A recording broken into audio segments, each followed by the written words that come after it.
नमस्कार, खबर दोपहर में आप सभी का स्वागत है। मैं हूं बरखा बली। समाचारों में आगे बढ़ने से पहले सबसे पहले नजर आज की हेडलाइंस पर। मासिक रेडियो कार्यक्रम मन की बात कार्यक्रम में प्रधानमंत्री नरेंद्र मोदी ने क्रिसमस और नए साल पर स्वदेशी उत्पाद खरीदने की अपील की। याद दिलाया वोकल फॉर लोकल का मंत्र। कहा खरीदे वही जो देश में बना हो, बेचे वही जिसमें किसी देशवासी की मदद लगी है। रायपुर में चल रहे डीजीपी आईजीपी कॉन्फ्रेंस का आज अंतिम दिन। 28 नवंबर से चल रहे कॉन्फ्रेंस में देश के आंतरिक सुरक्षा से जुड़े अहम मुद्दों पर जारी है चर्चा।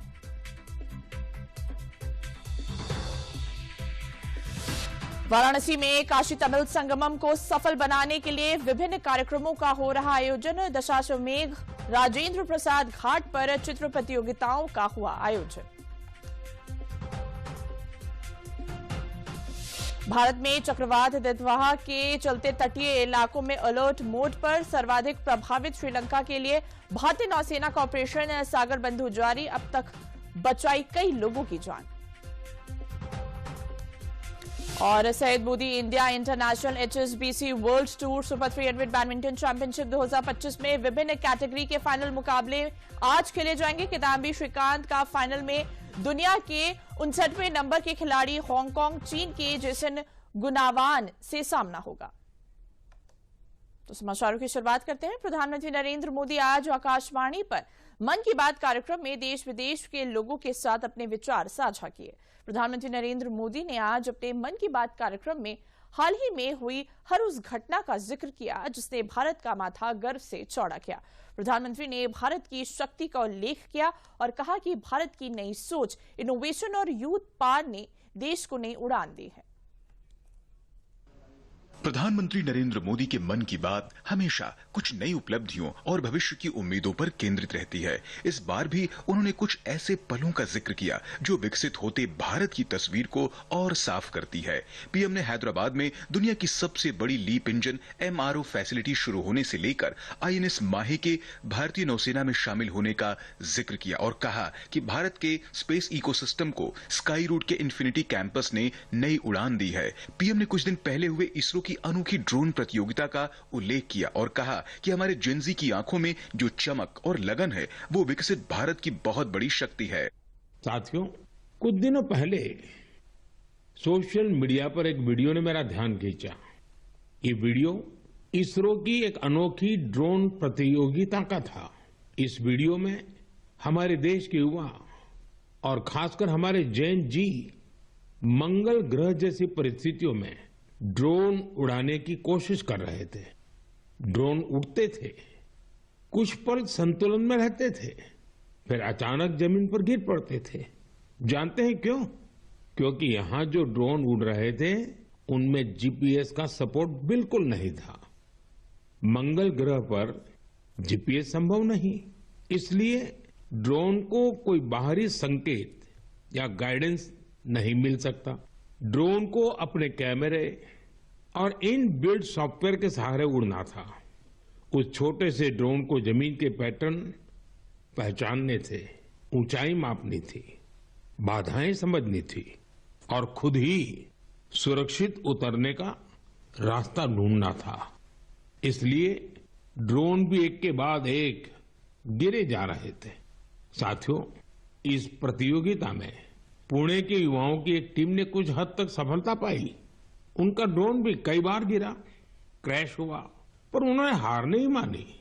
कई बार के प्रयास के बाद इस टीम का ड्रोन मंगल ग्रह की परिस्थिति में कुछ देर उड़ने में कामयाब रहा।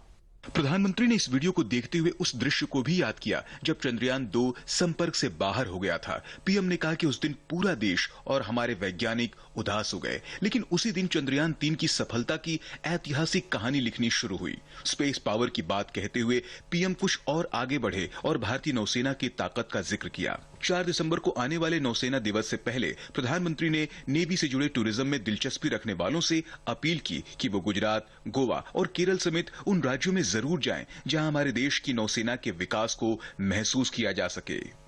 देश के पश्चिमी तट पर गुजरात के सोमनाथ के पास एक जिला है दीव।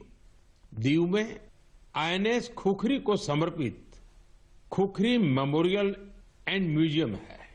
वहीं गोवा में नेवल एविएशन म्यूजियम है, जो एशिया में अपनी तरह का अनूठा संग्रहालय है। फोर्ट कोची के आईएनएस द्रोणाचार्य में इंडियन नेवल मैरीटाइम म्यूजियम है। यहां हमारे देश की मैरीटाइम हिस्ट्री और इंडियन नेवी के इवोल्यूशन को देखा जा सकता है।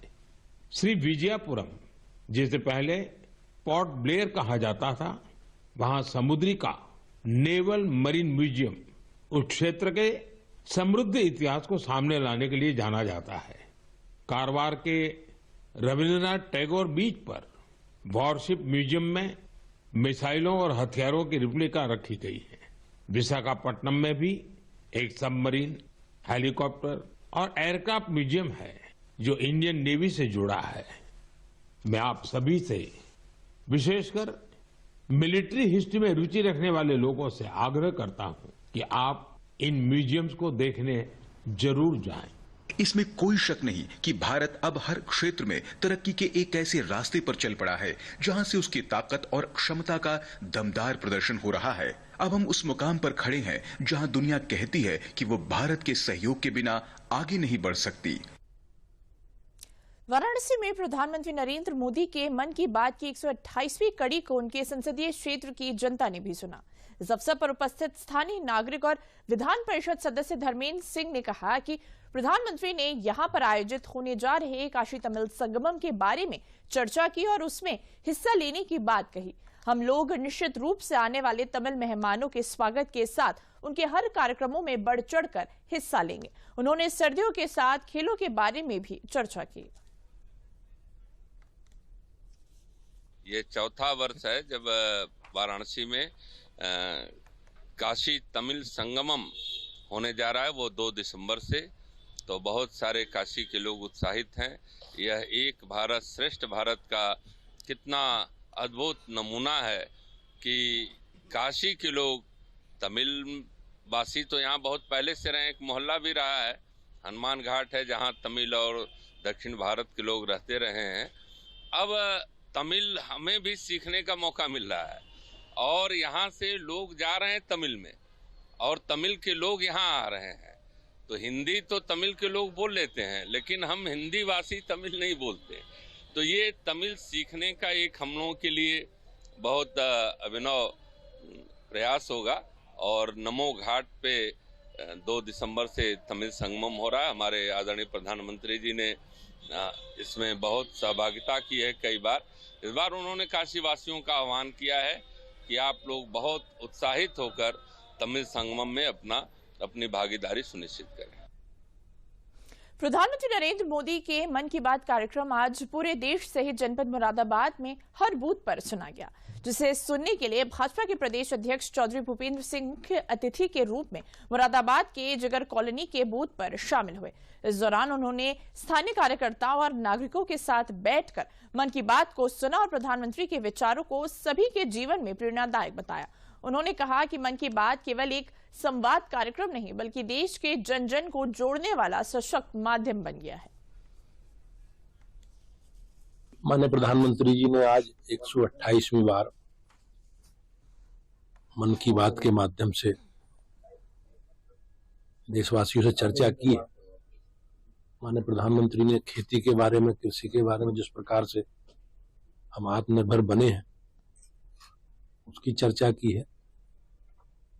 सामरिक शक्ति में जो हमारे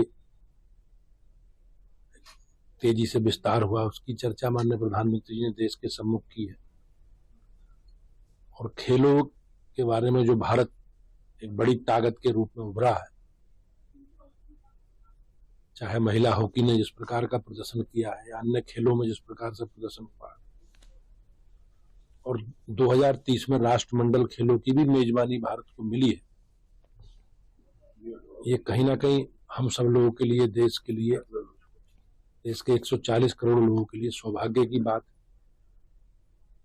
भारत निर्वाचन आयोग ने यूपी, एमपी, राजस्थान सहित 12 राज्यों और केंद्र शासित प्रदेशों में जारी वोटर लिस्ट एसआईआर की तारीखों में बदलाव करते हुए समय सीमा बढ़ा दी है।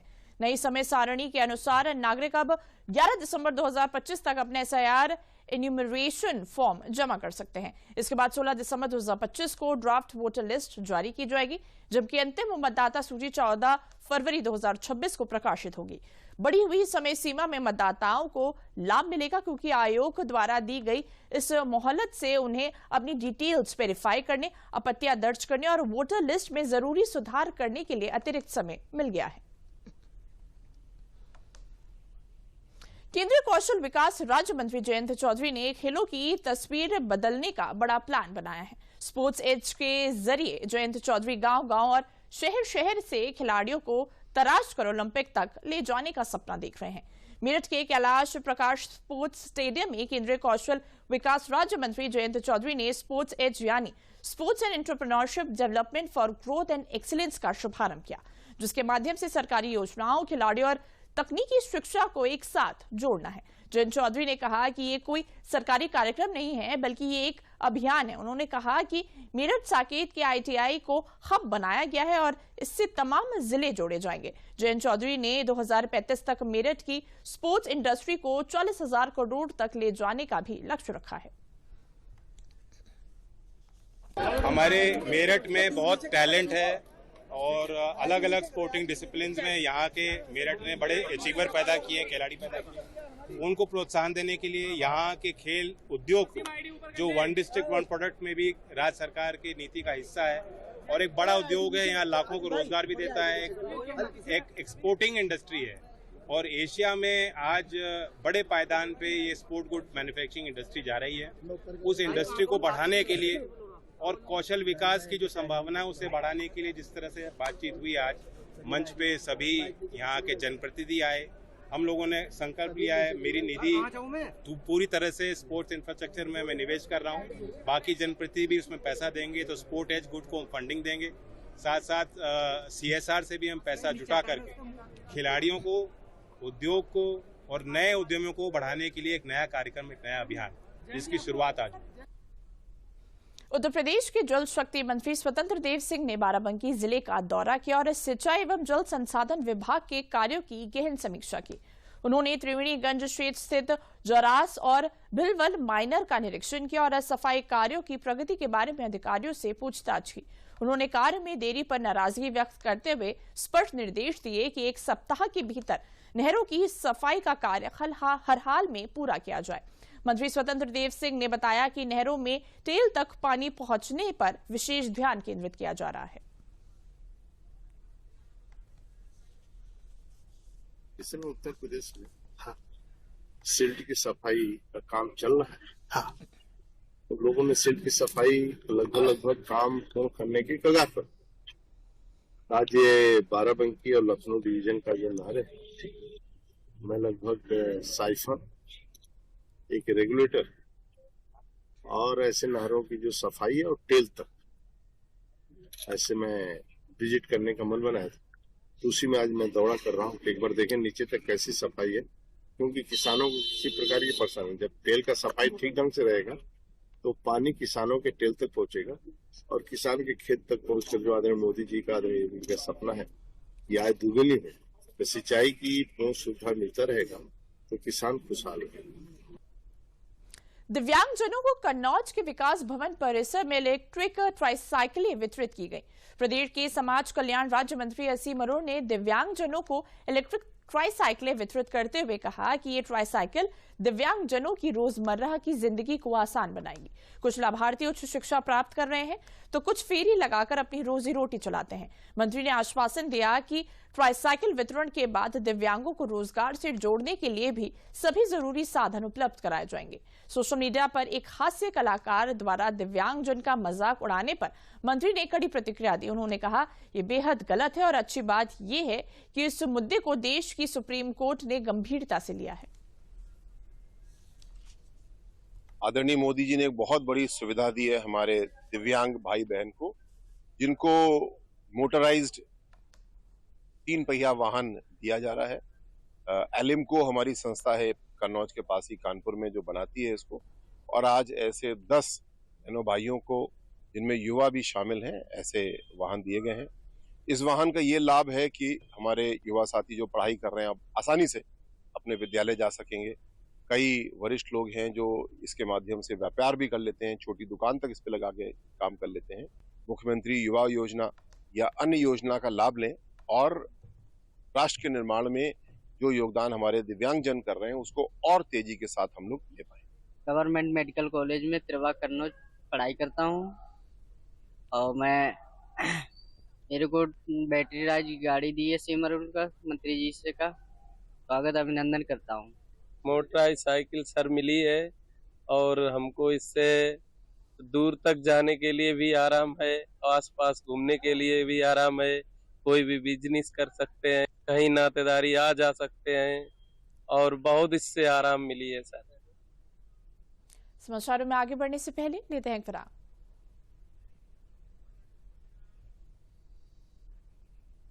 LIC पेश करता है जीवन लक्ष्य। पाएं जीवन बीमा आकर्षक मैच्योरिटी राशि के साथ एवं बीमित व्यक्ति के न रहने पर भविष्य में देय प्रीमियम भुगतान से माफी, सम एश्योर्ड के 10% का प्रतिवर्ष भुगतान पॉलिसी टर्म तक और पॉलिसी की मैच्योरिटी पर सम एश्योर्ड एवं बोनस का भुगतान। बच्चों की शिक्षा एवं अन्य जरूरतों को पूरा करे। LIC का जीवन लक्ष्य। समाचारों में आगे बढ़ते हैं। गाजीपुर के शहीद पार्क में पूर्व विधायक कृष्णानंद राय और उनके 6 साथियों की पुण्यतिथि मनाई गई।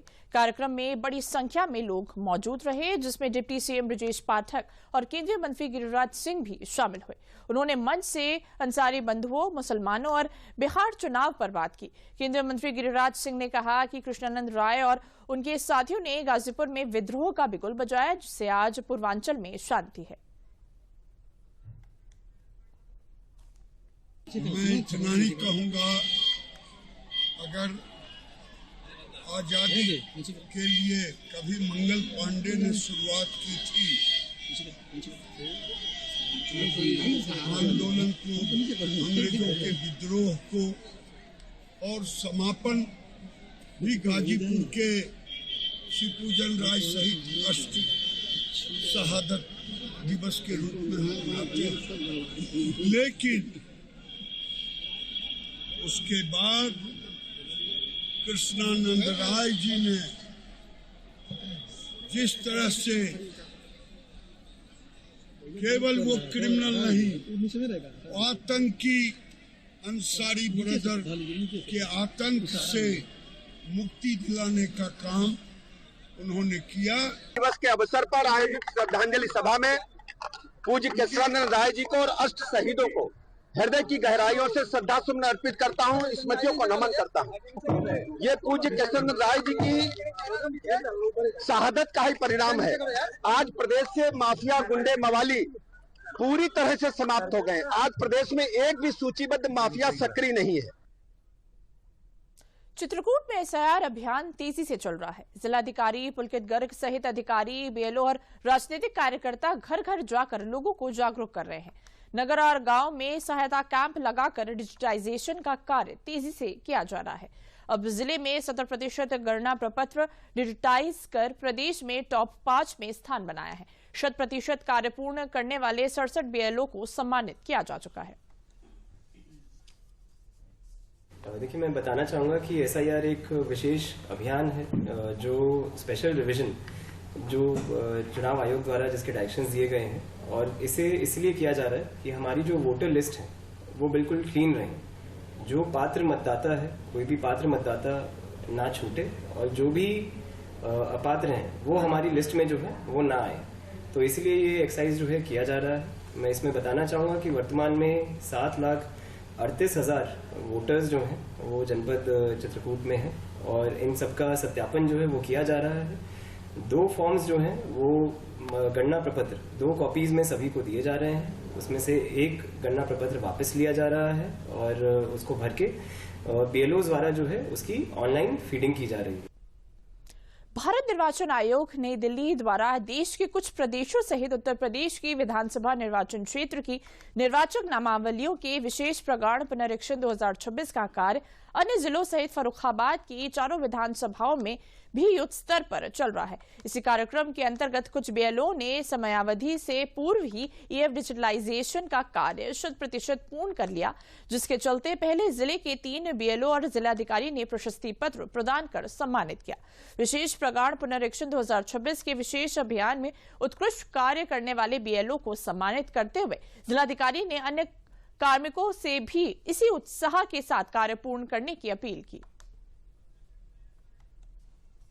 देखिए, आपको पता है 13,98,009 वोटर्स हमारे हैं जनपद में, और सभी को गणना प्रपत्र वितरित किए जा चुके हैं।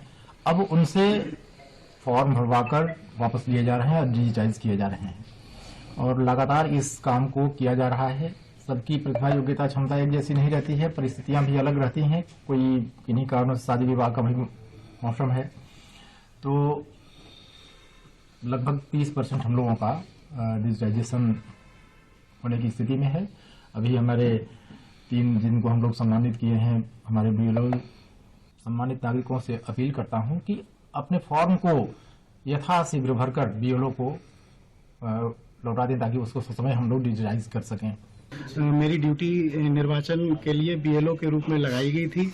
मेरी बूथ संख्या 309 है। मैंने अपना 100% डिजिटाइजेशन कर दिया है, जिसके लिए आज आदरणीय जिलाधिकारी महोदय द्वारा यहाँ सभागार में बुलाया गया है। आदरणीय जिलाधिकारी महोदय जी द्वारा हम समस्त बीएलओ का सम्मान किया जाएगा। मेरे इस कार्य में मेरे विद्यालय के समस्त स्टाफ का बहुत सहयोग रहा है। तो समाचारों में आगे बढ़ते हैं। अखिल भारतीय साहित्य परिषद ब्रज प्रांत के तत्वाधान में बरेली के कैमरा स्थित एक निजी शिक्षण संस्थान में डॉक्टर सुरेश बाबू मिश्रा की पुस्तक स्वतंत्रता समर के अल्पज्ञात बलिदानी का विमोचन एवं सम्मान समारोह आयोजित हुआ। कार्यक्रम में अनेक साहित्यकारों, समाज सेवकों और नवोदित रचनाकारों ने भाग लिया। पुस्तक के लेखक एवं परिषद के प्रांतीय अध्यक्ष डॉक्टर मिश्रा ने बताया कि इसमें 81 ऐसे स्वतंत्रता सेनानियों ने के संघर्ष और बलिदान का उल्लेख है, जिनका इतिहास में समुचित उल्लेख नहीं हुआ। मुख्य अतिथि डॉक्टर पवन पुत्र बादल ने परिषद द्वारा भारतीय ज्ञान परंपरा के संरक्षण और वंदे मातरम की 150वीं वर्षगांठ पर आयोजित कार्यक्रमों को महत्वपूर्ण बताया।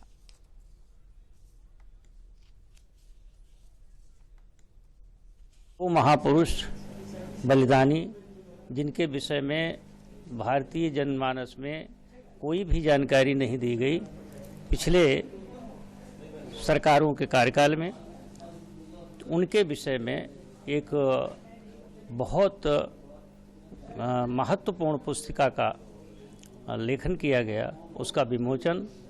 और हमारे अखिल भारतीय साहित्य परिषद में अभी रीवा में अखिल भारतीय अधिवेशन हुआ था, उसके कारण प्रथम एक आयोजन परिचय का, जिसको इन्होंने सम्मान के रूप में हम लोगों के आयोजित किया है, तो उसके संबंध में आज का आयोजन हुआ। इसमें मैंने स्वतंत्रता समर के ऐसे 81 क्रांतिकारियों के बलिदान और उनके सतत संघर्ष का वर्णन किया है, जिससे हमारी युवा पीढ़ी, वर्तमान पीढ़ी पूरी तरह से अनजान है। उन्होंने अपना पूरा जीवन देश की आज़ादी के लिए समर्पित कर दिया, तिल तिल कर संघर्ष करते रहे और बलिदान दिया अपने प्राणों का। मगर ये देश का दुर्भाग्य है कि हम सब उनके बलिदानों के बारे में नहीं जानते। तो इस पुस्तक के माध्यम से, इसकी 10,000 प्रतियां छपी हैं लोकहित प्रकाशन से, तो पुस्तक के माध्यम से छात्रों के बीच में जाए, छात्राओं के बीच में जाए, हमारे नौजवानों के बीच जाए और उनके अंदर अपने देश के प्रति समर्पण, त्याग और देशभक्ति की भावना जागृत हो। यही इस पुस्तक की रचना के पीछे मेरा मूल उद्देश्य है। समाचारों का रुख करने से पहले लेते हैं विराम।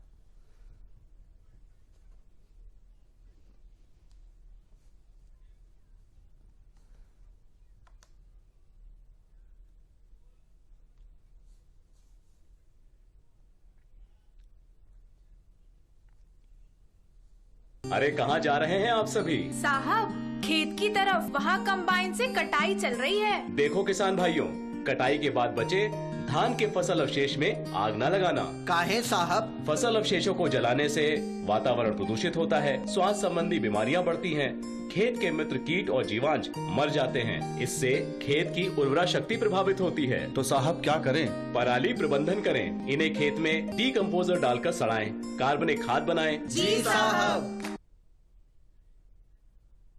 समाचारों का रुख करते हैं। अलीगढ़ में श्री शिवदान सिंह इंटर कॉलेज इगलास में शनिवार को एक दिवसीय बृहद रोजगार मेले का आयोजन क्षेत्रीय सेवायोजन कार्यालय एवं श्री शिवदान सिंह इंटर कॉलेज इगलास के संयुक्त तत्वाधान में किया गया।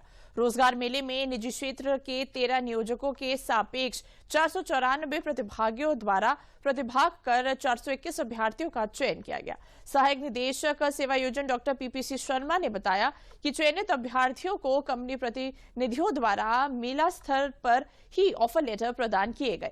वहीं लाभार्थियों का कहना है कि सरकार के द्वारा बहुत अच्छा कार्य किया जा रहा है, जिससे हमें बाहर जाने की जरूरत नहीं है। श्री शिवदान सिंह इंटर कॉलेज में आज बृहद रोजगार मेले का आयोजन किया गया है और ये विभाग के और शासन के निर्देश है कि बच्चों को रोजगार उपलब्ध कराया जाए। उसी क्रम में आज एक बृहद रोजगार मेले का आयोजन हुआ। लगभग इसमें 26-27 कंपनियां हैं और बच्चों का भी बहुत अच्छा रिस्पांस रहा है। अब तक 700-800 बच्चे रजिस्टर्ड भी हो चुके हैं, तो बच्चों को बड़ा अच्छा भी लग रहा है क्योंकि कंपनियों के लिए उन्हें दूर दूर जाना पड़ता था। अब चूंकि कंपनियां भी यहीं आ गई हैं, तो मेरा भी प्रयास यही है कि दूर दराज के गांव तक कंपनियों को लेकर मैं जाऊं और वहीं पर बच्चों को सुनहरे भविष्य का अवसर उपलब्ध कराऊं। शिवदान सिंह इंटर कॉलेज में बृहद रोजगार मेला लगा हुआ है और यहाँ पे मैं भी जॉब पाने के लिए आया था और मेरे को भी जॉब मिली है और यहाँ पे दूर दूर से बच्चे भी आए, ज़्यादातर सभी ने जॉब पाई है और मैं सरकार से धन्यवाद करना चाहता हूँ और हर साल रोजगार मेरा लगे। यहाँ पे रोजगार वो लगा है, मेला लगा है। हम जब स्टूडेंट के लिए जिसको कुछ काम नहीं मिलता तो यहाँ पे हम आए हैं और काफ़ी अच्छा प्रोग्राम है यहाँ का और काफ़ी स्टूडेंट हैं जिनको वो मिली है, जॉब मिली है और यहाँ पे आके हमें बहुत अच्छा लगा और आप भी आए। शिवदान सिंह इंटर कॉलेज में अलीगढ़ में रोजगार मेला लगा है। मैंने भी इसमें पार्टिसिपेट किया, मुझे भी जॉब मिली है जिससे कि मेरे लिए लाभ हो और ये सरकार हमारे लिए अच्छे कार्य कर रही है। इस सरकार के लिए हमारी तरफ से धन्यवाद।